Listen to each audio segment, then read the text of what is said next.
ఎలా తిరిగి పునరుద్ధారుడు అవుతాడో చెప్పాడు.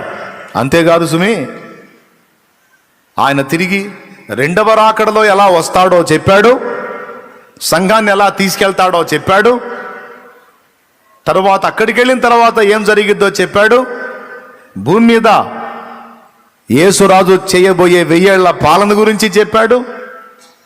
టోటల్గా అనేక సంగతులని ఆయన రాకముందే, ఆయన భూమి మీద కన్యమరియ గర్భాన పుట్టక ముందే టోటల్ ఆయన మ్యాటర్ మొత్తం ప్రవక్తల ద్వారా మనకు అందుబాటులోకి తెచ్చాడు దేవుడు. విపులంగా, క్లియర్గా, డౌట్ లేదు. పాత నిబంధన అసలు ఎందుకు బైబిల్లో మీరు చెప్పండి? క్రొత్త నిబంధన సరిపోదా? పాత నిబంధన ఎందుకు? యేసయ్య వచ్చి క్రొత్త నిబంధన ఏర్పాటు చేశాడుగా.